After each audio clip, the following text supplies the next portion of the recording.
ഏവർക്കും നമസ്കാരം. നമ്മുടെ ഹിന്ദു ഭവനങ്ങളിൽ ഒരു വ്യക്തി മരണപ്പെട്ടാൽ അവിടെ രാമായണം വായിക്കുക എന്ന് പറയുന്നത് പലർക്കും ഒരുപാട് സംശയങ്ങൾ ഉളവാക്കുന്ന ഒരു സംഭവം. എവിടെയാണ്, ഏത് ഭാഗമാണ് വായിക്കേണ്ടത് എന്നൊക്കെയാണ്.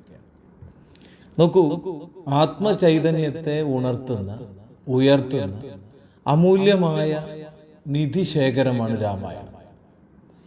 ബാലകാന്ഡം മുതൽ യുദ്ധകാന്ഡം വരെ വായിക്കാം, അല്ലാതെ ചരമഗതി എടുത്ത് വായിക്കാം അല്ലെങ്കിൽ അത് അങ്ങനെയൊന്നുമില്ല. നമുക്ക് രാമായണം ആദ്യം മുതൽ അവസാനം വരെ വായിക്കാൻ പറ്റുമോ? വായിച്ചോ. ആ ബോഡി അവിടുന്ന് എടുത്തു കൊണ്ടുപോകുന്നത് വരെ ആ വീട്ടിൽ രാമായണ മന്ത്രം അങ്ങനെ ഉയർന്നു കേൾക്കണം. അതായത് രാമായണത്തിന്റെ ആദ്യത്തെ ശ്ലോകം മുതൽ അവസാനം വരെ വായിക്കുന്നതുകൊണ്ട് ഒരു തെറ്റില്ല. പലരുടെയും ധാരണ അത് ഏതെങ്കിലും ഭാഗം, പ്രധാനപ്പെട്ട ചില ഭാഗങ്ങളുണ്ട്, അത് മാത്രം വായിച്ചാൽ മതി. നോക്കൂ, ശ്രീരാമചന്ദ്ര ഭഗവാനെ ഉണർത്തുന്ന ഭഗവത് ചൈതന്യം നമ്മുടെ അകത്തളത്തിൽ ഉയർത്തുന്നതാണ് രാമായണം. അതുകൊണ്ട് രാമായണത്തിന്റെ ഏത് ഭാഗവും നമുക്ക് വായിക്കാവുന്നതാണ്. അതിലുള്ള എല്ലാ വരികളിലും രായും മായും ഉണ്ട്. അത് നമ്മുടെ മനസ്സിനകത്തുള്ള രാവ് മായ്ക്കാനുള്ള. അപ്പൊ അവിടെ ആ മരണ വീട്ടിൽ ഈ മന്ത്രം അങ്ങനെ കേൾക്കുമ്പോൾ, ഈ രാമമന്ത്രം അല്ലെങ്കിൽ രാമായണ വരികൾ ഇങ്ങനെ കേൾക്കുന്ന സമയത്ത്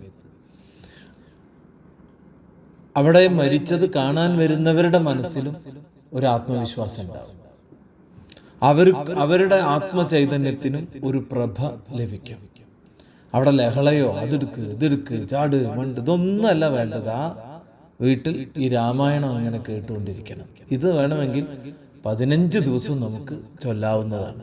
മരിച്ചാൽ മാത്രം ചൊല്ലേണ്ടതല്ല. എവരിഡേ വിളക്ക് കത്തിച്ചു വെക്കുമ്പോഴും അല്ലാത്ത സമയത്തും ഈ കുറ്റം പറച്ചിലും കുറവ് പറച്ചിലിനും പകരം ഈ രാമായണം അങ്ങനെ ചൊല്ലിക്കൊണ്ടിരിക്കാം. രാമായണത്തിന്റെ ഏതെങ്കിലും ഒരു ഭാഗമല്ല, കംപ്ലീറ്റ് ആയിട്ട് ചൊല്ലുന്നതാണ് ഉത്തമം. അല്ലെങ്കിൽ തുടക്കം മുതൽ ചൊല്ലി പോവുക. ആളുകൾക്ക് മാറി മാറി മാറി ചൊല്ലാവുന്നതാണ്. രാമായണ മന്ത്രം അങ്ങനെ ആ മരണ വീട്ടിൽ ഉയർന്നു കേൾക്കട്ടെ. വളരെ ശ്രദ്ധിക്കണം ഈ ഒരു കാര്യം. ആരും ഇത്തരത്തിൽ ഇനി ശങ്ക ഉണ്ടാവാൻ പാടില്ല. നമസ്കാരം.